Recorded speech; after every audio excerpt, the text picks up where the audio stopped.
Kalusugan ay ingatan, mahabang buhay makakamtan. Tunghayan ang Radio Clinic, ang iyong kagapay sa kalusugan.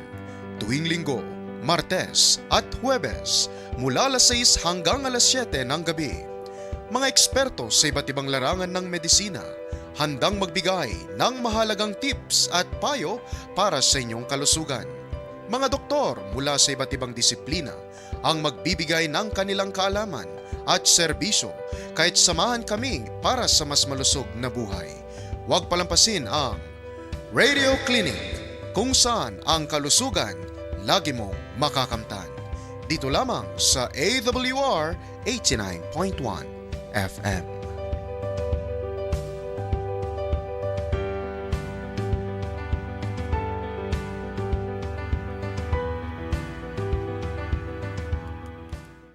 Magandang gabi mga kaibigan! Welcome sa isa na namang episode ng ating Radio Clinic, Gabay sa Kalusugan, Kaagapay sa Buhay.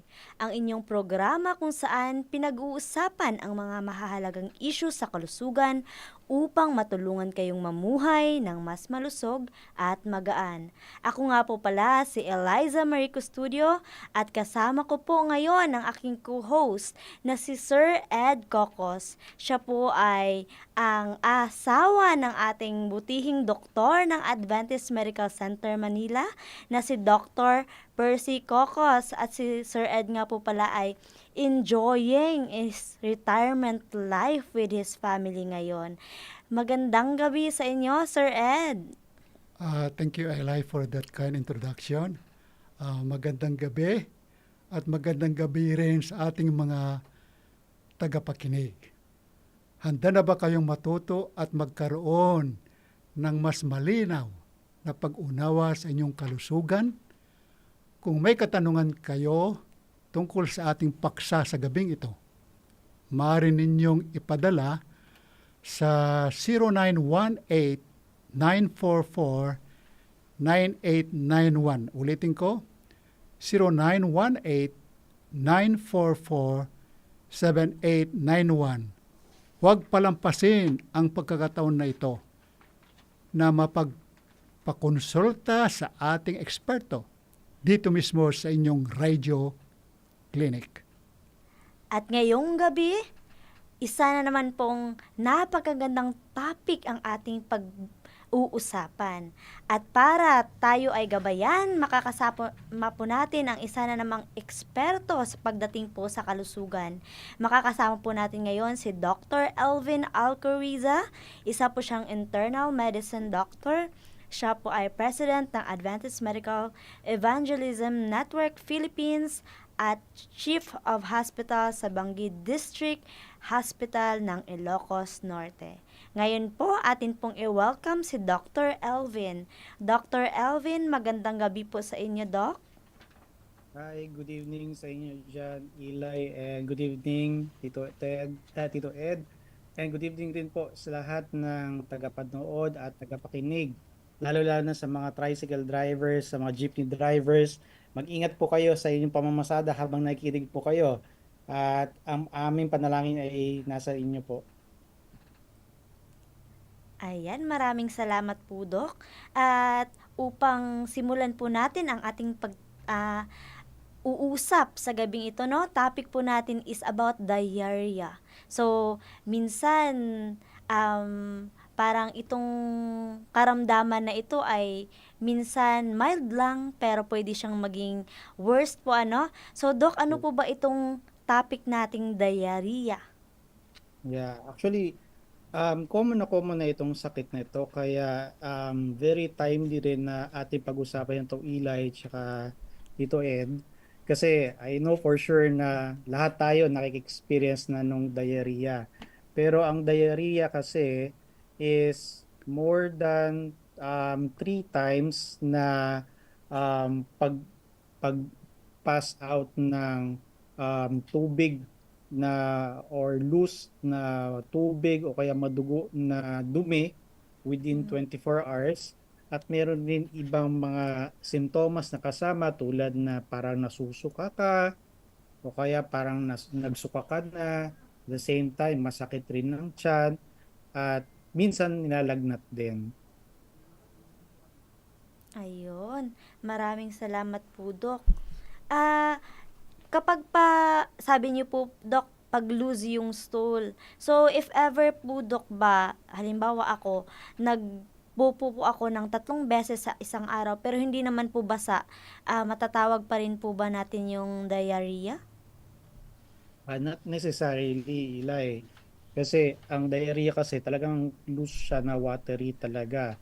Ngayon, marami kasing um, iba kasi ang consistency or sabihin na natin characteristics rin ng dumi. Lalo na simula nung pagka-baby, iba rin sa matanda. Sa developing kasi na bata, lalong-lalo na yung mga infants, sa mga breastfed or mag-shift sa milk formula or at the same time mag-feed na ng solid.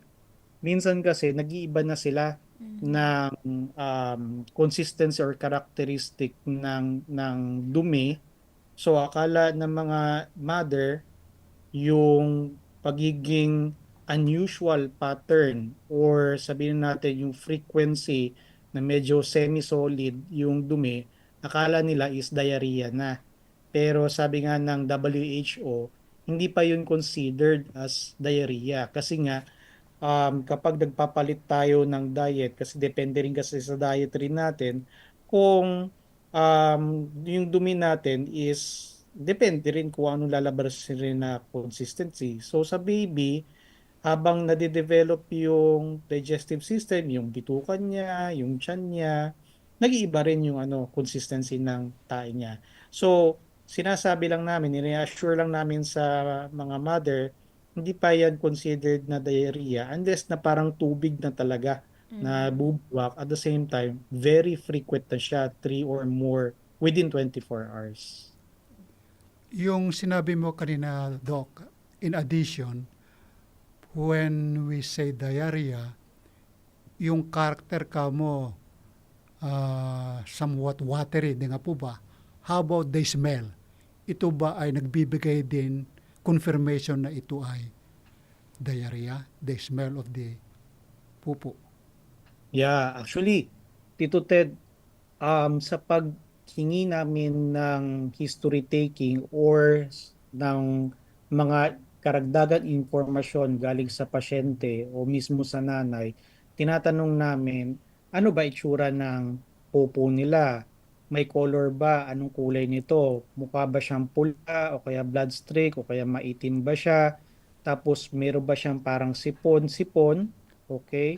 Tapos hindi ba siya foul smelling o mabaho yung amoy o parang fishy yung smell? Tapos para ba siyang pinaghugasan rin ng bigas? Kasi ito yung mga malalaman rin natin, may mga certain kasi na mga diseases galing from the digestive system that would lead us kung anong klaseng cause ng diarrhea. Kasi marami kasing sanhi po ng diarrhea. Actually, diarrhea is not just only a disease, but it could be a parasitic infection, pwedeng viral infection, pwedeng bacterial infection. So ito na yung nakakahawa kasi na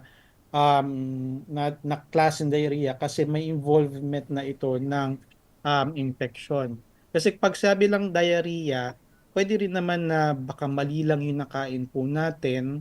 So when we're going, kung isipin natin yung talagang mismong ibig sabihin at para masabi natin na kung nagda-diarrhea na ang isang pasyente, basta watery po yung dumi niya, tapos bloody stools, tapos loose, and 3 or more within 24 hours, consider na po yun na talagang diarrhea.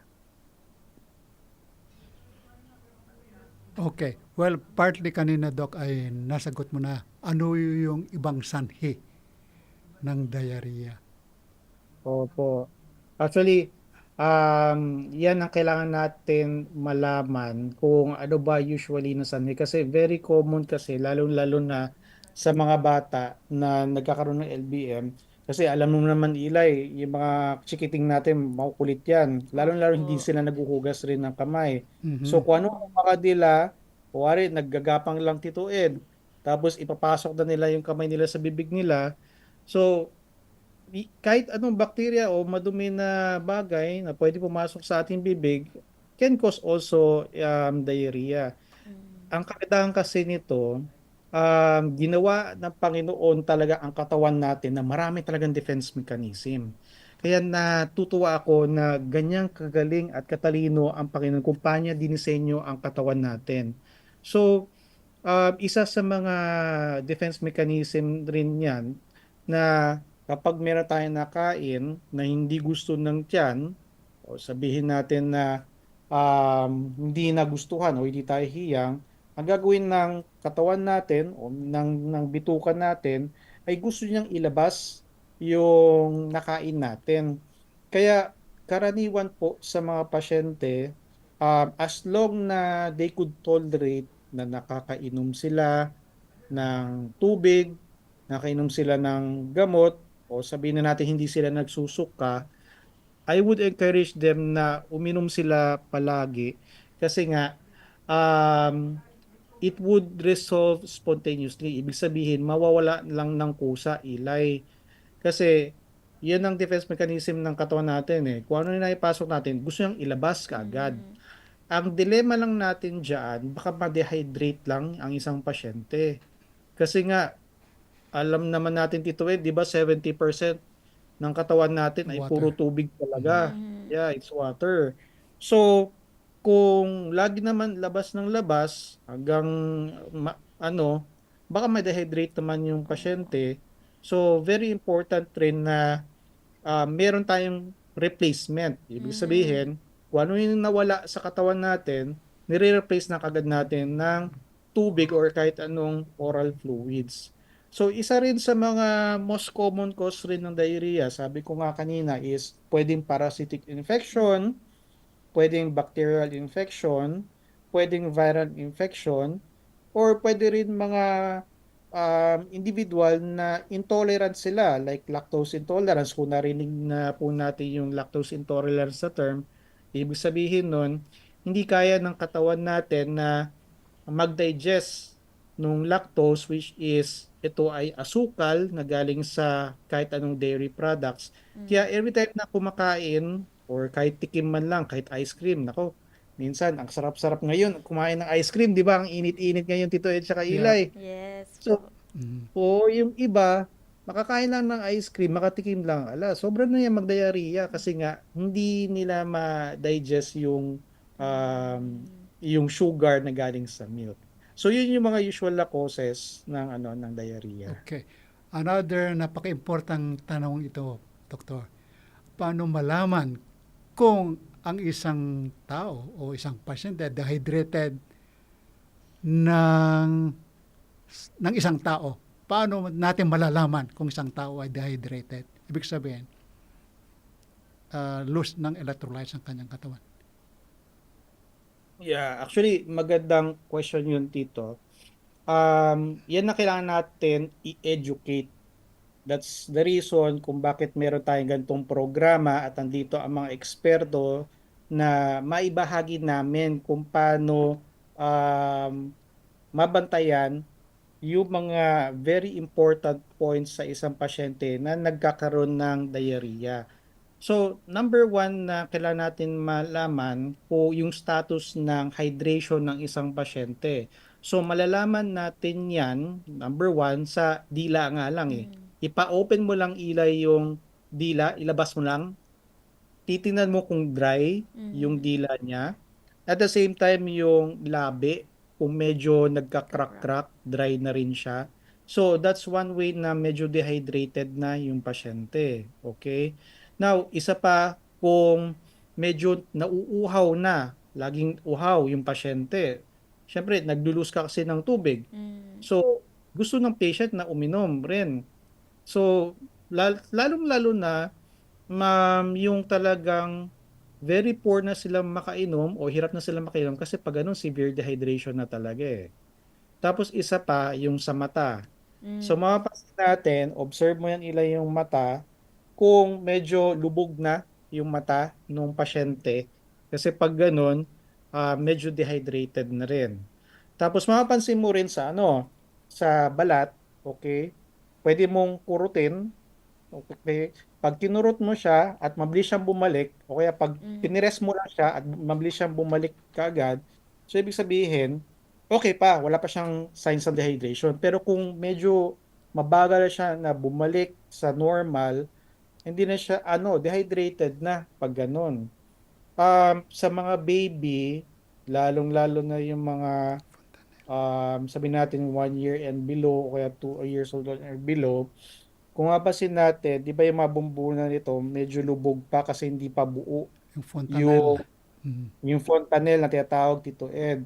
So kung mararamdaman yan, kung kakapain yan, kung medyo lubog rin at depressed or Sign of talagang nakalubog, ibig sabihin dehydrated na. Mm. And very important rin pala, Eli, is yung condition ng pasyente. Kasi kung medyo alert pa yung pasyente, okay pa, wala pang dehydration yon. Pero kung medyo irritable na siya, o kaya talagang pansin mo, hindi na siya makatayo talaga, parang hinang-hina na talaga, or unconscious na, severe dehydrated na talaga Mm. pag ganun. Tapos, ang babantayan nyo rin, lalong-lalo sa ihi, kung medyo konti na lang yung pag-ihi o lumalabas na ihi, yung output mismo. So, pag sobrang hina na o konti na lang yung output na lumalabas, severely dehydrated na yung pasyente. So, doon natin kasi malalaman kung kaya ba ng pasyente na maggamot sa bahay or kailangan ba natin dalhin na sa ospital o sa nearest na clinic ang pasyente based on the severity ng dehydration ng patient. So, ang lagi natin tatandaan dito, kung talagang hinang-hina na, hindi na makainom yung pasyente, tapos lalo-lalo na nagsusuka, mabilis yung paghinga, mabilis na yung tibok ng puso, pag ganun, dali na natin kagad sa ospital para Mhm. maagapan na kagad. Mhm.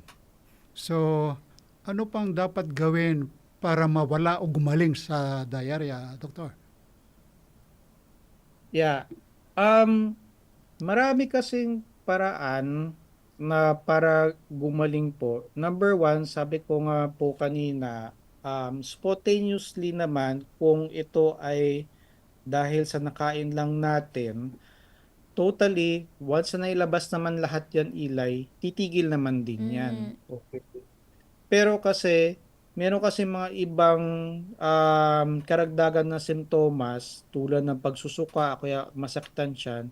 Kasi nga, pag kumukulo ang or naglalabas talaga tayo ng tae, yung pasintabi po sa makain po ha, yung word ko.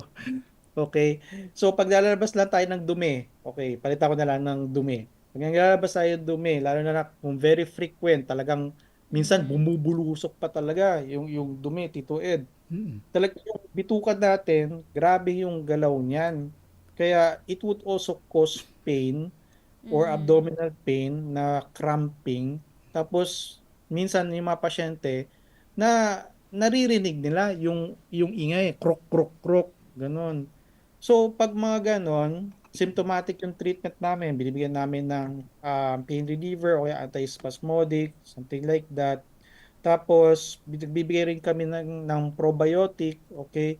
Ito ay very common lang na nabibili sa mga drugstore. And at the same time, actually, pwede nga rin na yung Yakult, pwede rin yun kasi it Mhm. has live na probiotic which is Lactobacillus shirota na strain. So pwede rin yun inumin. Um, ang pinaka-effective na gawin natin, alam niyo po, kumain ng mansanas, Mm. ng saging, tapos kanin. Um, yun ang pinaka-effective eh. Kasi naranasan ko lang to, Ilay, siguro last year lang ng October. First time ko talaga na tumagal ng 1 week na loose Mhm. talaga siya.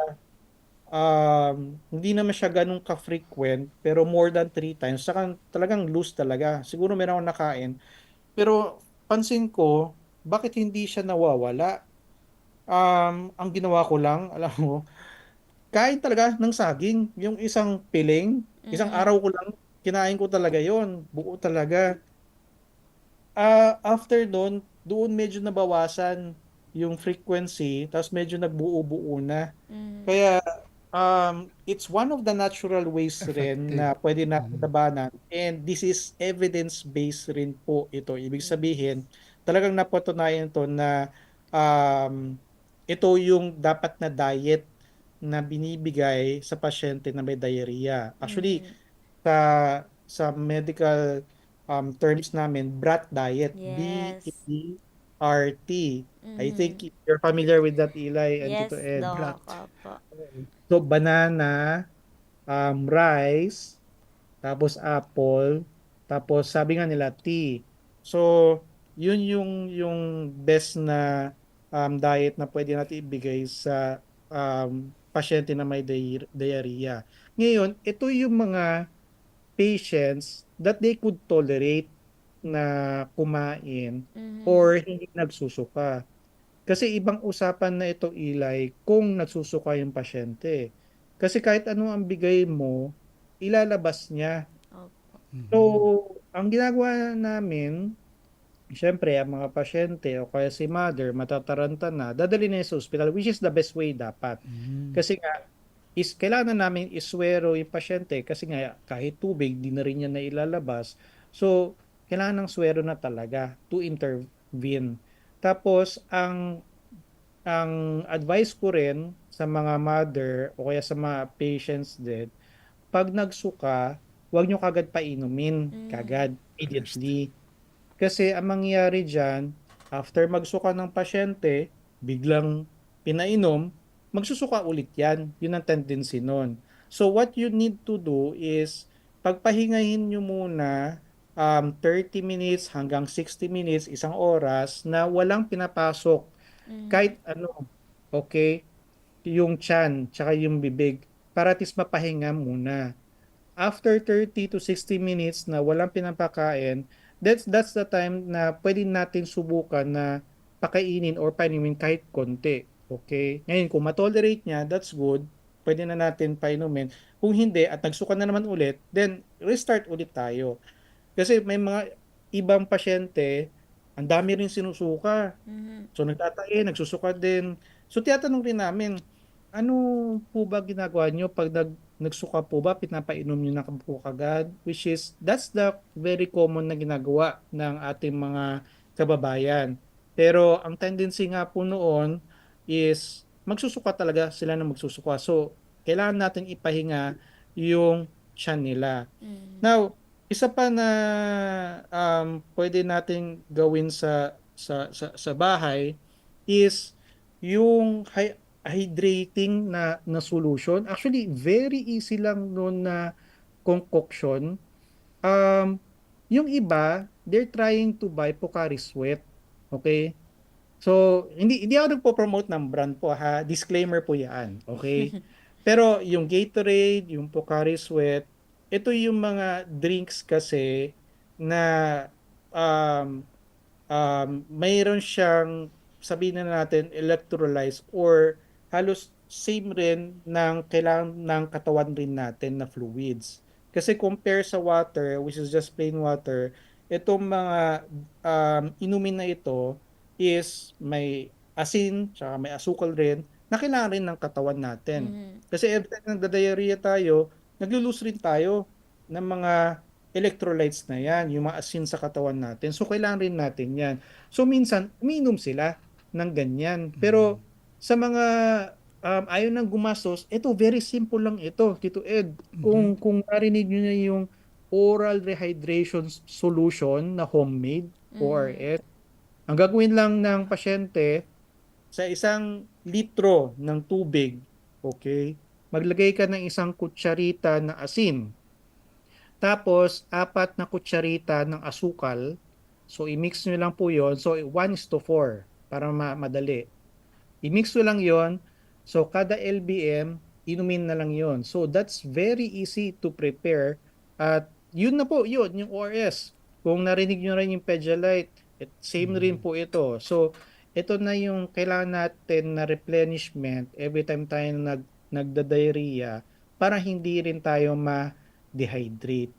So, in the event na kahit na meron na tayong ginawa na mga first aid sa bahay, pero hindi pa rin nagbago yung characteristic, at the same time yung dami ng pagdumi natin sa katawan, kailangan na natin magpakonsulta na sa doktor kasi kailangan rin namin malaman kung anong klase na talagang cause o sanhi ng diarrhea po ng pasyente. So, very important yung laboratory test para makita namin kung may bulate ba or meron bang parasite or bacteria na infection or viral na infection ito para at least mabigyan na namin ng sapat na antibiotics doon sa pasyente na meron talagang infection based on the laboratory. Now, wag po tayong bibili o iinom kaagad ng mga antibiotic kung hindi naman natin alam kung para saan itong antibiotics. Bakit? Kasi ini-emphasize namin mga eksperto po kasi na lalo-lalo na tayo mga Pinoy, mga kababayan ko, sakit na ng ulo, reklamo, biglang inom na kagad ng antibiotic. O kaya nilagnat na, antibiotic na kagad, isang araw pala nalagnat. O kaya ubo lang, isang ubo lang, antibiotic na kagad. Pero hindi po dapat yun. Kasi ang nangyayari po kasi, may mga simptomas tayo which is hindi naman siya bacterial infection. Ang antibiotic, kaya po sinabing antibiotic is antibacterial. So panglaban po siya sa mga bacterial infection. So meron pa po tayong viral infection, parasitic infection. So kung gagamitin natin ang isang pasyente na mayroong viral or parasitic infection, hindi tatalab ang antibiotic or antibacterial sa kanya kasi nga hindi naman siya bacterial infection. So ang mangyayari lang noon, Eli, is masasayang lang yung gamot. So, the time na kailangan ng pasyente o nagkaroon na siya talaga ng totoong bacterial infection, yung gamot na binigay o ininom niya ay hindi na siya effective sa kanya. So, magiging resistant na. Kaya, ang dami ng kaso ngayon, worldwide, hindi lang sa Philippines, na kailangan na namin ng mas mataas at mas mamahal na antibiotic para lang masugpo yung mga simple na mga sakit kasi nga tumataas na ang incidence ng bacterial resistant na mga infection. Ang nakakatakot dito, paano pag wala na tayong makuha na mas matapang pa na antibiotic? So, hindi na maganda po yun. Kaya, wag po tayong magdodoktor-doktoran, wag po tayo masyadong paniniwala kay Dr. Google. Mag-seek tayo ng consult kung tama po ba ang kailangan natin inumin na gamot po. Okay? So, yun po yung mga dapat na gawin natin po kapag mag-seek tayo ng advice. At the same time, mga first aid na pwede natin gawin, Eli, saka dito, Ed. Okay, napakaganda po yan, Doc. Kaya mga kaibigan, huwag nang magpaatubiling magpadala ng inyong mga tanong sa 0918-944-7891. 0918-944-7891 habang nagpapatuloy ang ating talakayan. Ayan, maraming salamat po dyan, Doc. So, ang dami nating napulot, no? Doon pa lamang sa may mga ano tayo kasi, Doc, no? May mga kaibigan po tayo na talagang malayo sila sa clinic o kaya sa hospital. So, may natutunan po tayo na mga maaari nating gawin habang tayo ay nasa tahanan, no? Unang-una, lagi niyo pong tatandaan na bagaman ang isang tao ay sumusuka, no? Nagsa-start na yung kanyang diarrhea, no? Isa sa mga makikita nating sintomas ay ang pagsusuka. Huwag po muna nating painumin agad ng tubig. So, ano nga po yung duration? 30 minutes to 1 hour, no? Na wala tayong ibibigay na pagkain o inumin sa pasyente. Next naman po ay pwede natin gawin yung oral rehydration solution, no? Natatandaan niyo po ba mga kaibigan? Mamaya hindi niyo po natandaan kung ilang kutsaritang sugar, no? Isang kutsaritang sugar, Asin. asin, o Asin. tapos 4 kutsarita na sugar. Sa 1 litro po ba 'yun, Dok? Isang Yes. litrong, yan, Yes. sa 1 litrong tubig. Yan, pwede po natin yung maging electrolyte, no, sa ating pasyente. At ngayon naman po, Dok, kailan po ba dapat, no? Kailan po dapat natin ina-admit ang pasyente? Lalo na po, Dok, pag mga bata, no, delikado. Paano po ba ito? Yeah. Bago ko sagutin yan, dagdag ko pa pala, sa mga dede o nagbe-breastfeed na mga pasyente, or lalo-lalo na yung baby niya nagda-diarrhea, pero nagbe-breastfeeding siya, continuous lang tayo ng breastfeeding, okay? Kasi alam naman natin na ang breast milk is very important tsaka very nutritious. Actually, it's one of the best antibacterial rin or anti something na pag-increase ng immune system ang breastfeeding. So, ini-encourage ko lagi ang mga mother na as much as possible, breast milk lagi. So, continue lang ang breastfeeding, okay? Ang kailangan rin natin iwasan rin pala yung mga caffeinated na drinks, okay? Mm. Yung soft drinks, okay?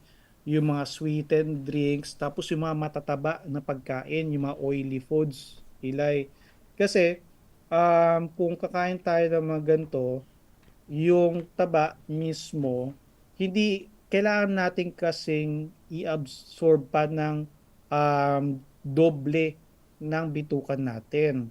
Actually, ang bitukan natin ay napakahaba. Yung small intestine natin is 22 feet. So hindi mo, grabe ang haba nun. Imaginein mo paano nagkasya yun sa tiyan natin. Kaya, Tapos yung large intestine natin, yung colon natin, mga 5 foot yan, yung haba. Ang difference niya, kaya siya large is yung butas niya o yung laki niya. Mas malaki ang large intestine kumpara sa small intestine. So sa small intestine pa lang, pag kumain tayo, ina-absorb na niya kagad yung mga nutrition na kailangan ng katawan natin. So habang dumadaan ng pagkain natin, ina-absorb na niya, sinisip-sip na niya yung mga important doon na mga vitamina at minerals. Pagdating naman sa large intestine, mas ina-absorb pa niya yung water doon. So doon na nagpo-form yung yung dumi natin doon sa large intestine. Ngayon, pag kumain kasi tayo ng mga matataba na pagkain, mas mahirapan yung intestines natin na mag-absorb kaagad ng mga highly processed saka mga oily foods. Kaya hindi rin recommended sa mga nagda-diarrhea na kumain ng mga ganito at uminom. Kasi nga, pagod na nga yung bitukan natin sa kakalabas ng dumi. So, ang mga pasyente na ina-admit talaga is yun yung mga severe na dehydrated. Okay? So, pag sinabing severe, actually, mapapansin rin ng pasyente yan. Sabi ko nga, 70% ng katawan natin is puro tubig. So, kung palagi tayo nag-LBM, mapapansin rin ng patient na naglulus rin siya ng bigat o ng timbang. Kaya, kailan rin very cautious rin tayo sa mga matatanda, okay, mga senior citizen. Lalo-lalo na tama yung sabi mo, yung mga nag-iisa lang na individual sa bahay na walang kasama.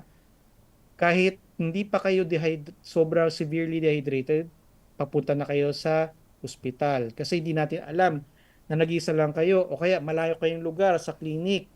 Hindi natin masabi kung ano mangyari po sa inyo. Yung mga matatanda, so syempre mas madali sila manghina. Yung mga ibang may sakit, tulad ng sakit sa puso, okay, yung mga nagda-dialysis, kidney failure, may sakit sa atay, yung mga may cancer patients. So ito, kailangan natin i-admit kasi sila yung mga prone na mas lalo pang manghina rin. At the same time, yung mga babies rin, okay? Actually, yung mga malulusog rin, mga pangatawan, yung mga matataba, okay? kailangan rin na bantayan kasi mabilis rin sila manghina. Why? Kasi yung taba rin natin, puro tubig yan, Ilay. Mm. Okay? So, nakakatuwa minsan isipin, pag nagda-diarrhea, pumapayat din yung mga matataba. So, parang double effect rin sa kanila. Kumbaga. So, um, i-review lang natin yung mga senyales ng severe dehydration. Number one, yung parang hinang-hinana, hindi na makainom ng tubig, tapos irritable, tapos tuyong-tuyo talaga yung labi, tsaka yung dila. Tapos sa bata pala, wala na, kahit umiyak sila, wala na silang luha ng tumutugtog. Mm. Okay, very important pala yun. So, pag napansin nila yung baby umiiyak, irritable, pero wala nang tumutulo na luha, severely dehydrated na yung pasyente. Okay? Tapos yung paghinga rin, kung mabilis na yung paghinga ng patient, okay? Tapos mabilis rin yung tibok ng puso ng pasyente.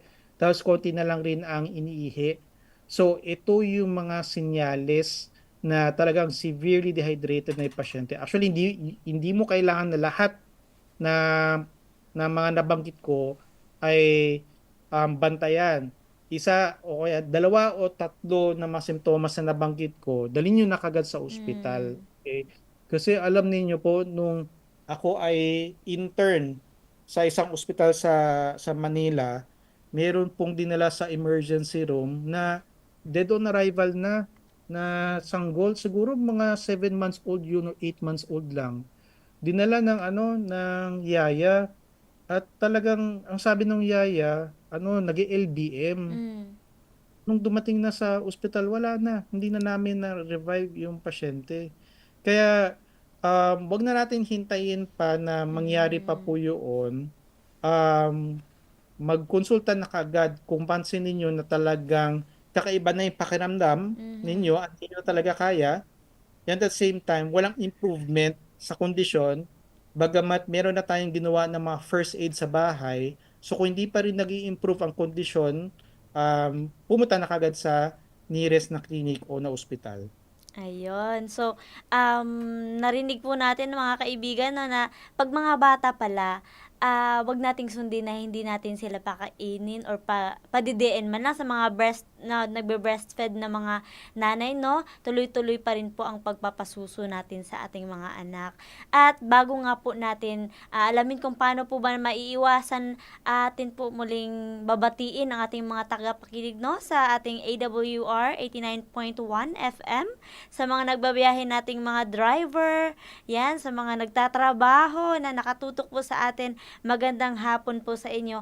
At nais ko rin pong batiin, Sir Ed, ang ating mga nanonood sa ating live sa Adventist World Radio Manila. Una po dito si Sir Darwin Magalona Letargo, no? Magandang hapon po sa inyo, Ma'am Yoli Mosne Ortega. Ayan. At si Ma'am Angelica Luriz. Ganon din po si Ma'am Glo Alcana at iba pa po nating mga manonood. Ayan. So, kung may katanungan kayo, wag pong mag-atubiling mag-comment sa ating comment section, no, mga kaibigan, upang masagot po ng ating mga eksperto ang inyong mga katanungan. Ayan. Sir Ed, meron po ba kayong maitatanong pa sa ating... Well, napakahalaga dito dahil sabi nga Dok kanina, if you have a severe patient o mahal sa buhay na siya ay severely hydrated, napaka-importante kasi yung suwero Yun. para ma-replenish agad yung na-lose na electrolyte ng isang tao. Ayan. Tama po. Ayan, no? So, sa ating isa pang katanungan, Dok, napaka-importante na tanong, no? Kasi paano po ba natin maiiwasan itong karamdamang ito? Okay. Yeah, that's good. Yun ang kailangan natin na maintindihan at maunawaan kung paano natin maiwasan. Kasi kung sakali ito ay bacterial infection na cause, pwede kasing kumalat ito, Ilay. Hindi lang sa community, kundi sa iba pang lugar or sa iba. Kasi kung mapapansin rin natin, lalo-lalo na sa mga developing countries or mga poor na sanitation o hindi maganda yung sanitation o condition sa tahanan, napakadali na magpumalat ng infeksyon. Ang pinaka the best na pwede nating gawin is maghugas ng kamay. Ayun. Yan ang pinaka the best. Why? Um, Ibig sabihin kasi nung transmission kasi nito is fecal oral mula sa dumi na ipapasok sa bibig. Yun lang yung mode of transmission ng cause ng diarrhea. So, kung tayo naman ay naguhugas ng kamay, okay, ano ba ang tamang paghugas ng kamay? Sabi nga nila, kakanta ka ng Happy happy birthday. birthday. Diba? So, kakata happy birthday, ganun katagal dapat na maghugas. Tapos, yung singit-singit ng kaduluduluan ng mga parte ng kamay natin, kailangan natin hugasan. At the same time, linisin rin yung ating lulutuin na mga pagkain. Okay? So, sa mga mahilig rin sa hilaw na karne, like sushi, okay? Or mga raw na pagkain, na mga vegetables, something, kailangan rin natin hugasan ng maigi po ito. Okay? Kasi doon nanggagaling rin yung mga um, maliliit na bacterial o parasitic infection. Meron isa pa na food poisoning na tinatawag. Okay? Malalaman kasi natin yan ang food poisoning kung talagang severe na rin yung pagsusuka ng isang pasyente. Kasi pag sabi mong diarrhea lang, diarrhea itself is yung pagtatai lang. Okay? So wala siyang involved na pagsusuka. Pag sabi kasi food poisoning na, sobrang sakit ng tiyan, nagsusuka na rin yung pasyente. So, dalawa na yung exit point na pag-loss ng tubig natin. Pag LBM tsaka pagsusuka. Pag ganun, dalhin nyo na kagad Yes. sa nearest na ospital. Tulad nga ni Tito Ed na sinabi niya, kailangan na itong maswiruhan, which is very important ma-replenish kagad yung nawala na tubig sa ating pangatawan. Ano pa? Kumain ng um, healthy na pagkain. That's very important din. So kung makaiwas tayo sa mga mamantika na pagkain, mga karne, okay, mga taba, mas better. Okay? So yung mga whole na mga plant-based foods, which is yun ang pinopromote natin kasi alam niyo po ba, Eli at Tito Ed, sa mga kababayan natin na hindi alam, ito talaga original diet na binigay ng Panginoon sa atin. Hindi naman talaga karne or ano yung ang gusto ng Panginoon, pero ito yung nakasulat sa Biblia. So kung ano yung original diet na binigay sa atin na o pinirescribe ng Panginoon sa atin, yun dapat ang gawin natin kasi hindi naman tayo pababayaan ng Panginoon eh. Hindi naman niya ibibigay yung best sa atin kung ipapahamak niya sa atin dahil alam naman natin na mahal tayo ng Panginoon. Ayun. So isa to sa mga um, preventive methods. Ano pa? Um, um, yeah, yun na siguro. Siguro, Doc, as additional para maiwasan, siguro iwasan din natin yung kakain sa mga restaurant. Lalong-lalo kung hindi natin Yeah. kilala, dahil ito po Opo. yung nagkakaroon ng poisoning, eka nga, na hindi lang yung isang tao, kundi lahat na kumakain usually affected sa poisoning. Mas Yeah, maganda yung sarili natin i-prepare na pagkain. prepare. Yeah, guilty ako dyan. Eli tsaka Tito Ed. Pamata ako. Street food. Napakasarap niyan. So, hindi natin alam kung lalo na yung sausawan sa mga fishball. Pag sinawsaw, tapos kakagatin nung isang tao, tapos ibabalik Isasaw ulit. Nako. hindi natin alam kung may sakit ba yun. Okay? So, very important rin yun. And that's the best way, sabi nga ni Tito Ed, na mas makatipid ba tayo kung sa bahay lang tayo kakain. At alam natin that we are assured na tayo nag-prepare o yung misis natin, yung kapamilya natin nag-prepare at siguradong malinis po yun compare sa mga hindi natin sigurado na kainan. Babatiin ko pala bago ko Si Sige. Albert Escolar tsaka si Kat na mag-asawa. Good evening po sa inyo. Tapos si Kumpadre Jack Bobiles na nanonood sa atin at si Kumpadre Christopher na galing pa sa Milan, Italy, nanonood rin sa atin. Oh, Good evening sa inyo. ayan. Maraming salamat po. Good evening sa inyo. Ito po ba si Sir Christopher Timbol? Doc. Yeah. Yan. Magandang gabi sa inyo, Sure Sir po. Christopher, at masayang panunood po sa inyo. So, batiin na rin po natin yung iba pa nating mga manonood, no? Dito po si Ma'am Maria Corazon Brena, na? Si Ma'am M. Star, nga? Si Dr. Linda, ayan. Magandang hapon po sa inyo.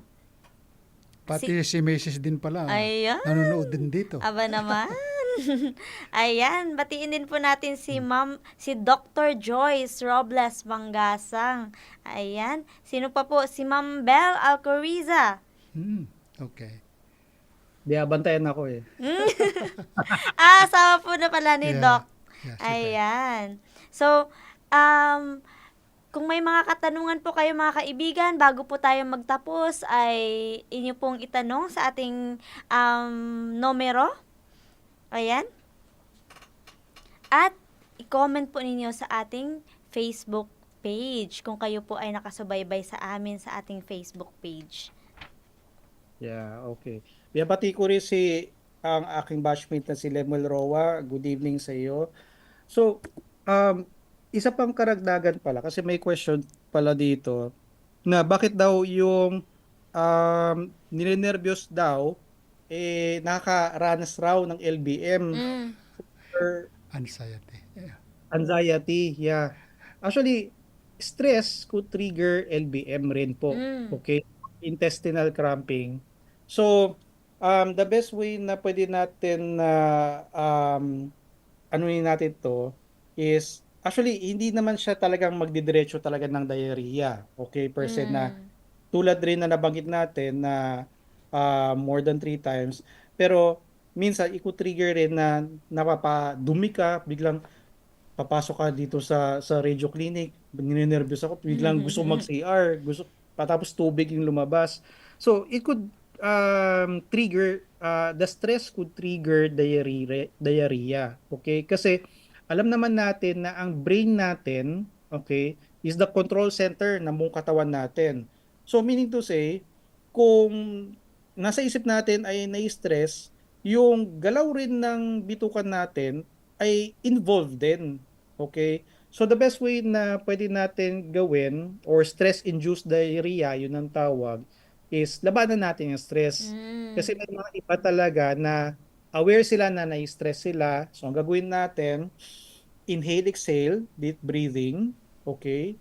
Tapos kahit pumikit ka nga, isip ka ng magandang bagay or magandang lugar kung nasaan ka nakaka-relax, siguro nasa beach ka o nagre-relax ka, and the best way is magdasal sa Panginoon. So para mawala yung stress natin. Ang isa pa is minsan kapag nakainom tayo, kuwari wala tayong kinain sa umaga, tapos biglang napainom tayo ng tubig na malamig, may mga iba na napapadumi ng tubig kaagad. Okay? So pag ganon, nabibigla kasi yung tiyan natin. Yung gabi na wala tayong kain, okay, na nakapahinga yung tiyan natin, tapos bilang uminom ng malamig na tubig, kasi nga ngayon sobrang init ng panahon, may mga iba nakaka-experience sila na tubig ang inilalabas nila na dumi. So, sabi ko nga, kung hindi naman siya 3 or more times within 24 hours, hindi naman siya considered as diarrhea kagad. So, huwag kayong matakot. So, pag ganon, normal lang po yun kasi nga, nabigla yung tiyan natin. But eventually, mag-normalize naman yung consistency ng dumi natin once na nakakain tayo ng maayos. So, the best way na gawin natin is kahit warm water lang, pwede nga juice, warm juice, pwede, okay, bago kumain. Para at least, hindi mabigla yung tiyan natin, Eli. Ayun, lalo na po Dok kung hindi talaga sanay 'no, na uminom agad ng tubig. So, wag pong bibiglain ang inyong mga tiyan kasi baka po kayo ay magka-diarrhea. So, last po nating katanungan Dok, kapag po ba ang tao ay may diarrhea, kasama po ba dito talaga ang pagsusuka or may times na diarrhea lang na hindi po maaring magsuka yung isang pasyente? Yeah, actually hindi naman necessarily kailangan na may pagsusuka. Sabi ko nga, yung diarrhea itself is pag LBM lang, pag Hmm, lang yung watery lang na dumi. Pero kasi may mga iba naman na meron talagang kasama ng pagsusuka. Pero very high na index ng suspicion namin kapag meron ng kasama pagsusuka, hmm, may involvement na rin na infection na kasama or sabihin na natin food poisoning, okay? Kasi pag ganon, buong digestive system na yung nadamay, pati yung hmm, stomach, okay, kasi nagsusuka na yung pasyente. So pag ganon, ang gagawin lang natin, um, tulad nga ng sabi natin kanina, ipahinga lang muna yung pasyente, wag munang opo. pakainin, painumin within 30 to 60 minutes. Kung mag-persist pa rin yung pagsusuka, then that's the time na dalhin na natin sa ospital kasi kahit ano ang bigay natin na gamot, isusuka pa rin niya. Kaya ang Mhm, ginawa namin sa emergency room, Eli, is sinusuruhan namin, ino-observe muna namin yung pasyente, tapos kung hindi na nagsusuka after 1 hour, ipapatry na namin na painumin pa konti-konti. Ngayon kung isusuka pa rin niya, then that's the time na ina-advise na namin i-admit yung pasyente para mhm, yung mga karagdagan na mga gamot na kailangan ng katawan niya based on the laboratory results, ibigay na namin sa through the suero. Kasi kahit na pauwi na namin at na-hydrate yung pasyente, kung nagsusuka pa rin, magbigay kami ng gamot or mga mhm, take-home medications, isusuka rin niya sa opo, bahay. Sayang lang rin. So mhm. mas na i-admit na namin para at least maobserbahan at makita namin yung progress kung mawawala o mababawasan na yung simptomas at mag-improve sa awa ng Diyos. Amen. Thank you so much for that, Dr. Elvin. And ngayon po, nakita po natin na talagang napakahalaga. Unang-una po dito mga kaibigan, ang kalinisan para maiwasan po natin ang ganitong karamdaman na diarrhea. Ngunit alam po ba natin na ang kalusugan natin ay may connection po sa ating spiritual na kalagayan. Nais po nating basahin, no? Sir Ed, ang ating text sa hapong ito. Yeah, may kasabihin nga na cleanliness is next to godliness. Di nga po ba? At ang text na aking nayanda para sa inyo ay matagpuan sa 3 John 1 verse 2. Mahal kong kaibigan, pinagpe-pray ko na maayos ang lagay mo at maganda ang health mo kagaya ng spiritual life mo. Ayan, amen for that, Sir Ed. At bago po tayo magkatapos mga kaibigan, hilingan po natin si Dr. Elvin ng kanyang paalala sa ating mga nakikinig at taga-subaybay. Okay. Magandang gabi po sa inyong mga tagapakinig at sa mga taga-subaybay nitong Radio Clinic.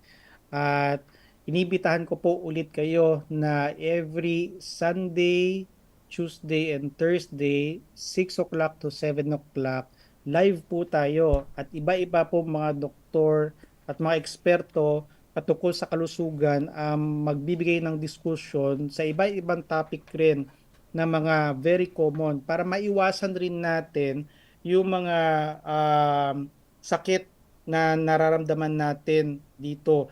At the same time, pwede po kayong magkonsulta live on air. Yan ang pinopromote natin. Habang libre, wala pong bayad po ito. So kahit anong tanong, kahit hindi po ito relevant sa topic, pwede po kayong magtanong live on air. It's either through Facebook o kaya sa ating YouTube channel or pwede rin kayong tumawag sa ating hotline rin po. Ang very important na reminder ko po sa inyo, sa bawat sakit na ating nararamdaman dito sa mundong ito, ay hindi ito dahil sa parusa, dahil sa kasalanan natin na galing sa Panginoon. Alalahanin natin na ang kaaway na si Satanas ay nariyan lang din. At tanging kagustuhan lang ng Panginoon ay mapabuti tayo at maging masaya tayo habang nandito tayo sa mundong ito. Kaya ang guidance lang natin, lalo na sa isang maganda at malusog na pangatawan, ay ang Biblia. Dahil napakaraming mga magagandang advice galing sa Panginoon na nakasulat po dito sa ating banal na kasulatan para tayo ay mapabuti, mga kapatid, dahil mahal tayo ng Panginoon. Alalahanin po natin na kahit gaano kadami na ang ating kasalanan, kahit hindi tayo nagsisimba, hindi tayo nananalangin, hindi tayo nagbabasa ng Biblia, mahal kayo ng Panginoon. Kaya sa mga pasyente na may sakit ngayon, sa mga kababayan natin na nasa ospital ngayon, na nakikinig, o mga may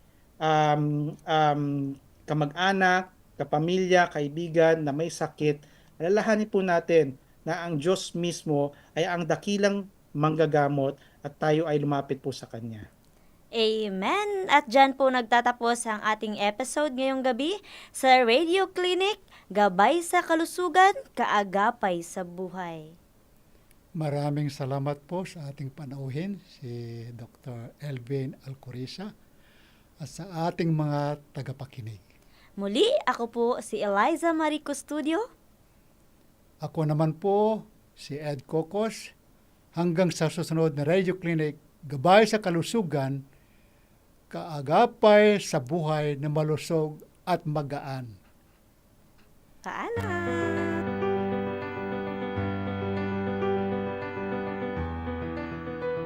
Kalusugan ay ingatan, mahabang buhay makakamtan. Tunghayan ang Radio Clinic, ang iyong kagapay sa kalusugan. Tuwing Linggo, Martes at Huwebes, mula alas 6 hanggang alas 7 ng gabi. Mga eksperto sa iba't ibang larangan ng medisina, handang magbigay ng mahalagang tips at payo para sa inyong kalusugan. Mga doktor mula sa iba't ibang disiplina ang magbibigay ng kanilang kaalaman at serbisyo, kahit samahan kami para sa mas malusog na buhay. Huwag palampasin ang Radio Clinic, kung saan ang kalusugan lagi mong makakamtan. Dito lamang sa AWR 89.1 FM.